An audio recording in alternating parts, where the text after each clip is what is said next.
Bonsoir à toutes et à tous et bienvenue à ce condensé de l'information.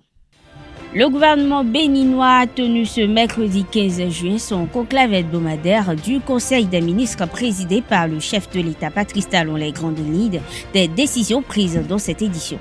La 4e session annuelle du comité mixte paritaire de concertation bénino-belge s'est tenue hier mardi au ministère des Affaires étrangères et de la coopération, plus de précision dans un instant.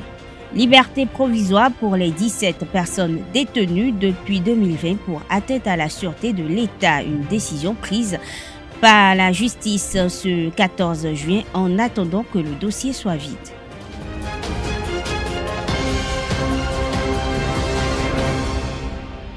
Sous la présidence effective du chef de l'État Patrice Talon, d'importantes décisions ont été prises en Conseil des ministres ce 15 juin 2022. Il s'agit de l'approbation du document de programmation budgétaire et économique pluriannuel 2023-2025, nomination de membres au conseil d'administration de l'agence béninoise et de gestion intégrée des espaces frontaliers. Le gouvernement a aussi pris une décision liée à l'allègement des mesures d'entrée au Bénin prises dans le cadre de la gestion de la pandémie de Covid-19. Des nominations ont été prononcées à la présidence de la République, au ministère de l'économie et des finances. Suivez le porte-parole du gouvernement, Wilfried Léon Ngombedi, pour plus de précisions. S'agissant des mesures normatives, approbation du document de programmation budgétaire et économique pluriannuel 2023-2025. Institué par la loi organique relative aux lois de finances. Ce document sert de support au débat d'orientation budgétaire qui doit intervenir au plus tard le 30 juin de chaque année. La présente édition postule que notre économie se remet des effets de la pandémie de Covid-19, mais dans un contexte marqué par les tensions géopolitiques, dont la guerre en Ukraine. Le document permet d'appréhender les efforts réalisés ces 3 dernières années au plan de l'assainissement des finances publiques et de la consolidation budgétaire notamment. Il expose également les progrès notés dans l'amélioration de la situation financière des établissements publics, des collectivités locales et des organismes de sécurité sociale grâce à la dynamique de bonne gouvernance impulsée par l'État. Au cours de la période de référence, seront renforcées les mesures en cours visant à promouvoir les secteurs à fort potentiel dont l'agriculture, le tourisme, l'économie numérique et l'économie du savoir, avec un accent particulier sur l'enseignement technique et la formation professionnelle. Par ailleurs, seront poursuivis les grands chantiers visant à combler le déficit infrastructurel de notre pays dans les domaines énergétiques, de transport et d'assainissement. Le tout renforcé par la création d'un cadre favorable à l'éclosion d'un secteur privé dynamique et compétitif, la promotion d'un secteur industriel sélectif ainsi que la promotion de l'intégration régionale à travers le développement des chaînes de valeur. En approuvant le document, le Conseil a instruit les ministres concernés à l'effet de soutenir la discussion irrelative devant la représentation nationale. Au titre des autres mesures normatives, ont été adoptés les décrets portant nomination de membres au conseil d'administration de l'Agence de contrôle des installations électriques intérieures Contrelec et de l'Agence béninoise de gestion intégrée des espaces frontaliers ABGF, au chapitre des communications. Allègement des mesures d'entrée au Bénin prises dans le cadre de la gestion de la pandémie de la COVID-19. En raison du recul relatif de la pandémie dans le monde en général et dans notre pays en particulier, le gouvernement a décidé de lever les mesures exigées pour la traversée de nos frontières dans le cadre de la gestion de la crise sanitaire de la COVID-19. Ainsi, pour compter du jeudi 16 juin 2022 à 0h, l'entrée sur le territoire béninois, aussi bien par les frontières terrestres que maritimes et aériennes, est libre de présentation de tout document en rapport avec la COVID-19. Les voyageurs au départ du Bénin devront cependant toujours se conformer aux exigences des pays de destination. Toutefois, cette tendance baissière ne dispense pas de la nécessité de se faire vacciner. À cet effet, le Conseil exhorte les populations d'une part, les responsables à divers niveaux d'autre part, aussi bien du secteur public que privé, qui ne l'ont pas encore fait, ainsi que les agents sous leurs ordres, à se faire vacciner en vue de se prémunir contre la forme grave de la COVID-19. Au chapitre des rencontres et manifestations internationales. Sous cette rubrique, le Conseil a autorisé l'organisation au Bénin, en juin 2022, d'une réunion de validation du système de suivi de la pêche artisanale maritime, le 16 juin 2022, de la deuxième réunion de haut niveau des ministres chargés de la Santé et des Transports sur le bilan de l'organisation du corridor Abidjan-Lagos et ses perspectives, du 15 au 16 juillet 2022, de la 8e réunion du comité régional de pilotage du projet d'investissement pour la résilience des zones côtières en Afrique de l'Ouest. Enfin, au chapitre des mesures individuelles, les nominations ci-après ont été prononcées. À la présidence de la République, membre permanent de la cellule de suivi et de contrôle de la gestion des communes, M. Aminou Adjele Maman, coordonnateur de la cellule, M. Asogba Zakari Gbodjaido, coordonnateur adjoint de la cellule, Mme Cyrielle Arwandogbo Pero, M. Michael Bachabi Diara, M. Landry Henou, Mme Joyce Medesse Agonsanou. Au ministère de l'Économie et des Finances, directeur général de l'Agence des systèmes d'information et du numérique, M. Marc-André Loco, directeur général de la Banque internationale pour l'industrie et le commerce, M. Arsène Dansou. Les députés seront en plénière demain 16 juin 2022. Au cours de la séance, les élus parlementaires vont examiner plusieurs questions orales avec débat. Il s'agit de l'insuffisance de salles de classe et déficit d'enseignement dans les écoles primaires, l'activité de dragage des plans d'eau de Togbenkpevi dans la commune d'Abomey-Calavi, le dragage du lac Aémé et la pollution des eaux marines de la côte ouest de Grand Popo. L'annonce a été faite par le secrétaire général administratif de l'Assemblée nationale, Mariano Ogoutolou, à travers un communiqué dans lequel il invite les députés à prendre part à la séance plénière.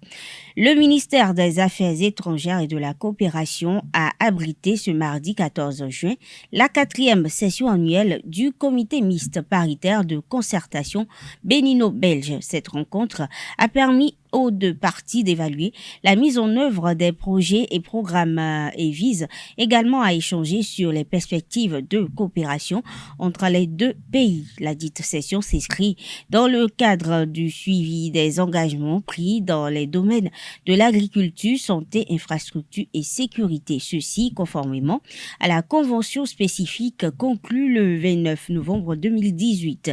À l'occasion, l'ambassadeur du Royaume de la Belgique près le Bénin, Xavier Leblanc, a évoqué l'importance de la session qui permettra non seulement de faire un bilan à mi-parcours, mais de définir les orientations du prochain portefeuille de coopération entre les deux pays. Selon lui, le partenariat bénino-belge date de très longtemps et les deux pays entretiennent d'excellentes relations. Présente à cette assise, Michel Dehome du ministère belge de la coopération est revenu sur certaines priorités, notamment l'autonomisation de la population, les services publics de base, l'environnement, la prévention de l'extrémisme violent.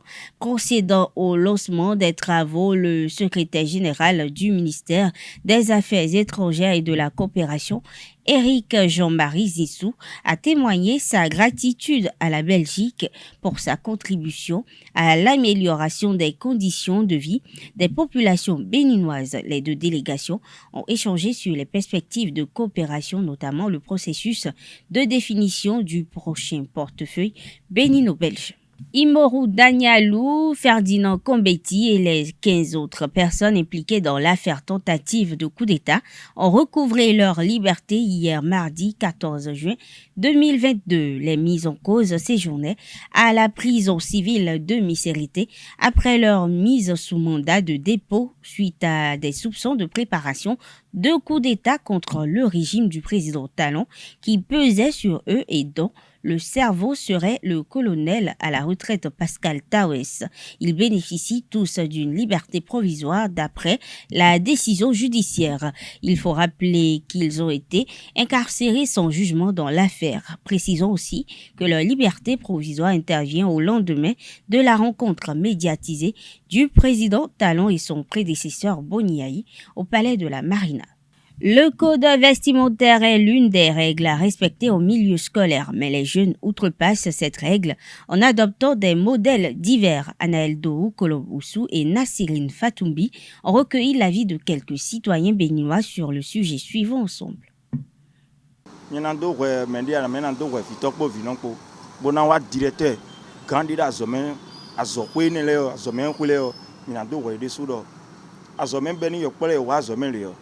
Imi pon si so kaki ton e ma jacho a renvoi we nyameni e kwegbe fito vi non de ko kaki nu vi beto tout d'abord to veran be azome dan to kaki de ta to kaki dan to pon kwegbe baran point a vi o kaki o nyonu e ma nyon a nyon zia ko so ko kaki ran e na le lekoni ta na le gobloro me na jovle do tout d'abord lo da bibla ya azome on de we imbu te so gbe ado mi men jonu e gbe ton le o ni mi wa azome mi naze azome on so ado lieu devona temen et so yan nous système éducation système et dans son a voulu en blo abi de ko en blo bon éducation après tout en ado mi ya zo men kaka do ya zo men yo nous si sonner le bio mais si les dessous demain il mon il en profiter et wa zo a en dit après tout en mi do licence pour ko gbe en mi do doctorat mi do bac et ko gbe et c'est tout non ta mais a voulu club la zo men c'est un casse-tête pour nous parents. Oui, je dirais pour des parents conscients. Il y a des parents que les téléspectateurs m'en excusent beaucoup. Il y a certains parents inconscients. Benjamin a eu 2 raclées avant de sortir ce matin. Mais l'habillement, moi, je ne sais là où elle est allée coudre sa robe kaki. Et elle a porté, mais je dis quoi? Allez, retourne. Elle a eu 2 raclées. Elle a changé rapidement. On voit les étudiantes, on voit les jeunes filles aujourd'hui qui s'habillent. On laisse les nombrils dehors, on laisse les pelles. On porte des tenues transparentes. Et je vois que ça, ce n'est pas une bonne éducation. Donc, on doit vraiment pénaliser ça au Bénin. Aux côtés des filles, pour leur coiffure, moi j'aimerais que simplement les filles se coiffent légèrement, tranquillement, pour laisser leur modèle.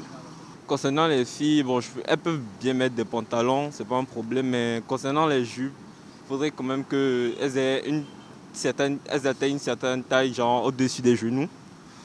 Donc voilà un peu. Les chemises aussi, elles peuvent porter des chemises, mais faire attention à ne pas laisser les boutons ouverts pour pouvoir déranger les professeurs. Moi, j'ai fait le cours secondaire Notre-Dame des Apôtres et là-bas, on nous disait 15 cm après le genou. Je pense que c'est totalement normal et logique et ce n'est pas exagéré, 15 cm après le genou. Donc, je pense que je suis pour ça. 15 cm après le genou et évitons aussi les décolletés. C'est très mauvais pour l'élève ainsi que pour son entourage. C'est une dépravation totale. Elle porte des tenues jézabéliques.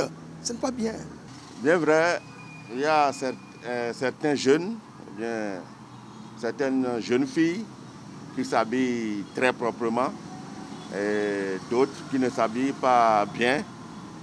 D'autres s'habillent, ils laissent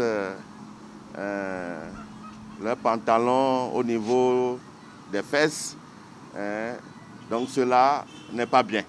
Ces jeunes filles qui portent des tenues extravagantes ou encore qui se maquillent ou qui portent des tenues un peu déplacées, c'est pas vraiment bon déjà pour leur développement personnel à eux-mêmes et pour leur entourage parce que tout le monde se fera une mauvaise vue d'eux. C'est des hommes qui sont autour d'elles qui ne pourront pas bien faire ce qu'ils veulent faire parce que ils seront un peu leur idée sera un peu plus sur les femmes qui sont habillées de cette manière parce qu'on se fait tout le temps des idées quand on voit une fille s'habiller à moitié, disons nue. on porte le kaki, bon, même si quelque chose tombe, elle va prendre ça, elle lui serait difficile de se baisser pour prendre, parce que si elle ne sait pas faire, elle va laisser le derrière nu. Il peut avoir la puberté, je peux dire ça, ou bien le fait même de vouloir plaire à quelqu'un. C'est deux cas. Vous savez, il y a des gens qui aiment se sentir belle, remarquable, tout et tout. Ça peut aussi être parce que la personne veut plaire à quelqu'un. C'est pour ça qu'elle met des choses pour se faire remarquer. Et comme je l'ai dit aussi, la fille ou bien le garçon peut être en pleine période de puberté, tout et tout, parce que je pense que ça contribue un peu à cela. Elle s'habille de manière irrespectueuse. Vous savez, elle veut limiter les occidentales, les jeunes femmes occidentales. Mais elle ne s'habille pas comme ça. Moi, j'ai fait l'Occident. Je sais que quand il faut porter la jupe ou la robe longue, etc., vous n'allez pas voir une femme blanche porter ce que les nôtres portent, nos jeunes filles portent.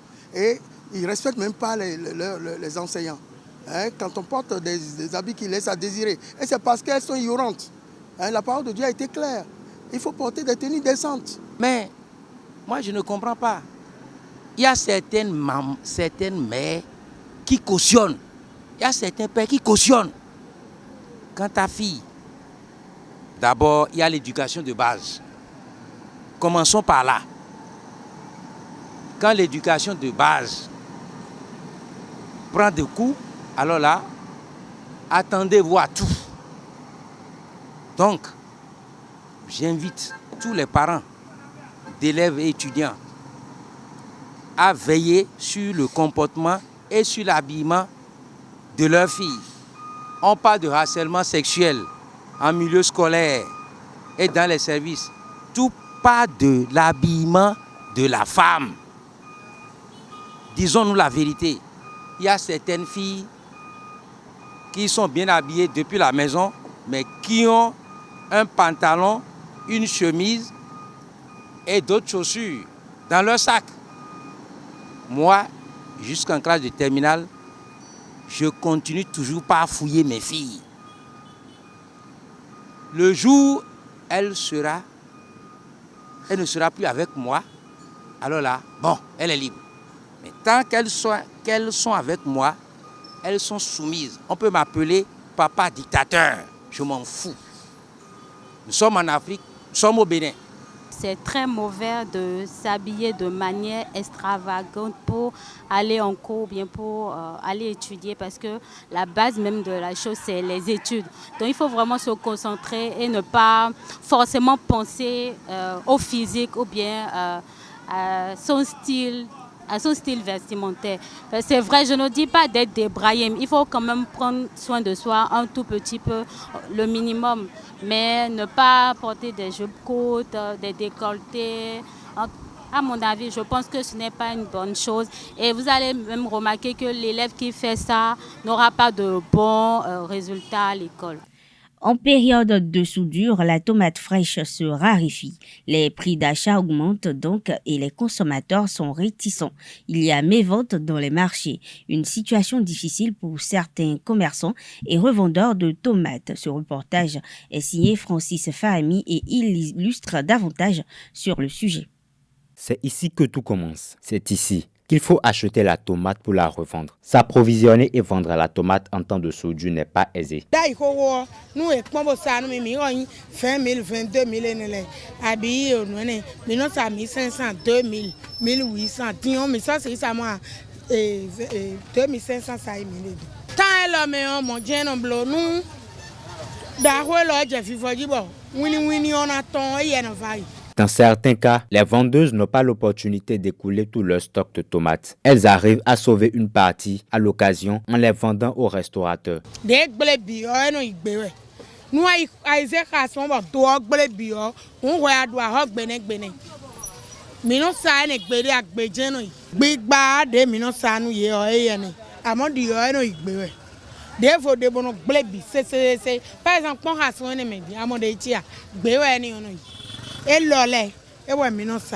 Dans le rang des consommateurs, certains proposent le préfinancement de la culture des tomates. Donc l'État n'a qu'à encourager les gens à produire beaucoup. Et l'État peut préfinancer, acheter ces produits-là et les stocker quelque part. Comme ça, là, ces produits seront écoulés dans le marché petitement. Hormis les subventions, une autre solution se présente et cela soulève une nouvelle problématique.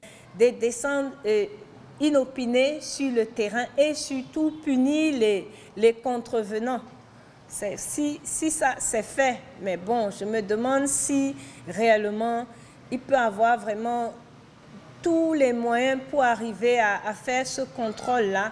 Peut-être si le contrôle est fait dans est-ce qu'on peut arriver à faire ce contrôle dans le grand marché, dans Topa, dans les marchés et tout ça? Je crois que c'est un problème d'organisation. Comme le secteur de la tomate, d'autres secteurs également sont touchés par la hausse du prix des denrées de première nécessité au Bénin. La galette d'arachide, communément appelée clui-clui, est un complément alimentaire fait à base de pâte d'arachide. Cette galette peut prendre différentes formes, plate, ronde ou encore très allongée, ressemblant alors à de petits bâtons de bois. Le clui-clui peut être salé, pimenté ou sucré selon les régions. On retrouve cette préparation et ses variantes dans toutes les régions du Bénin. Francis Farami nous emmène à la découverte des différentes étapes de préparation des galettes d'arachide avec une famille à Cotonou.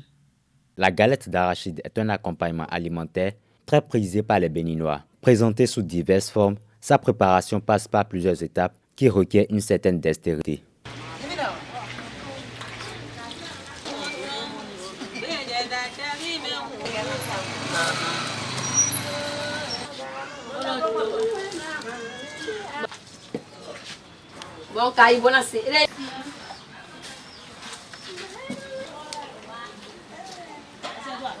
Tout commence par l'approvisionnement en matière première, l'arachide. Après cette étape, s'ensuit d'autres.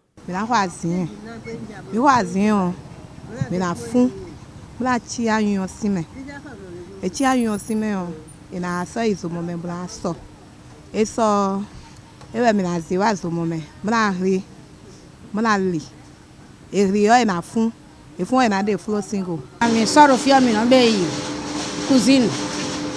Bedjes, I want to go to me. I say the machine de vous bono clean, bono fun, bono de flow abissime, bono de sahab abissime, bono aller ben wa important. On met ça sur la table à cause de l'eau pour faire sortir le dent, le galette, pour que ça reste seulement le truc là, ce que vous avez en train de voir.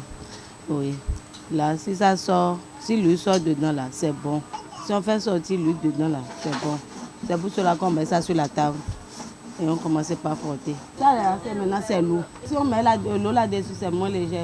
Là, on commence par faire ce que la dame est en train de faire là. On met piment dedans et on frotte aussi. Donc, galette pimentée, ça là maintenant, c'est non pimenté, c'est ça qui est sur là, c'est ça qui est dans la bassine. Ça là maintenant, on n'a pas mis piment dedans. Ce qui est sur la table, on la met piment dedans. Préparer la galette d'arachide est une opération de tous les jours. Pour toujours, dimanche, kakaja kwe nous minoda. Aye on bio minoda. Amara mi supo e juro kwe ana gboje. Bonyana waso. Moi mino bluone.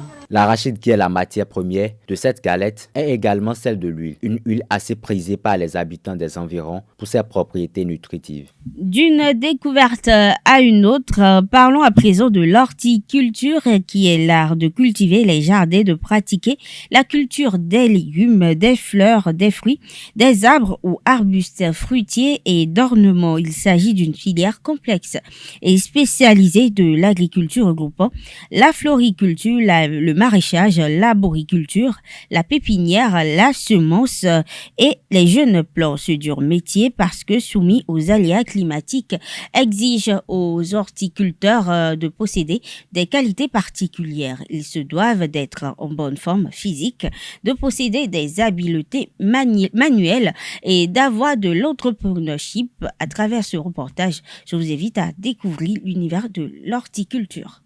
Pour avoir des fleurs à la maison, c'est pour embellir la maison, pour rendre la maison jolie. Émile est un horticulteur. Pour embellir la cour, on fait souvent appel à une personne qui cultive des fleurs.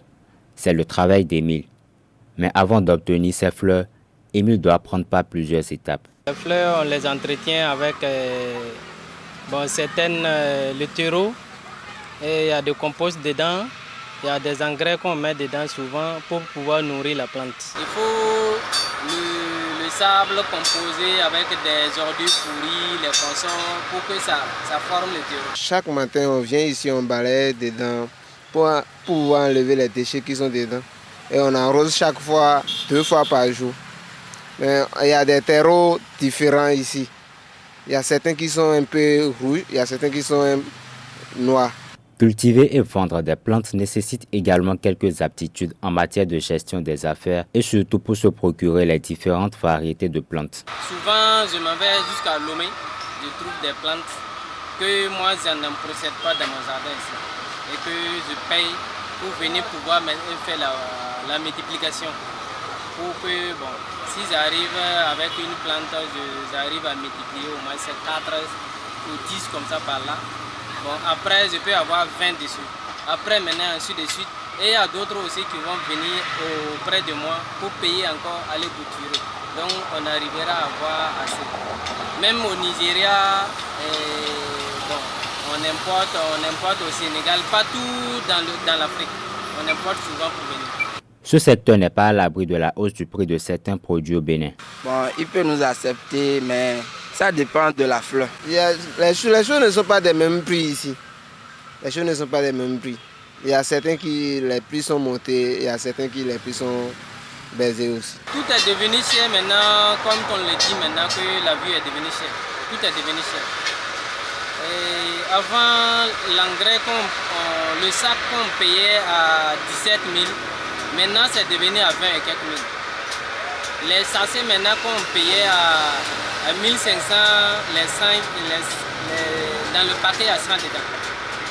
Et on payait les 1500, maintenant c'est devenu à 2000.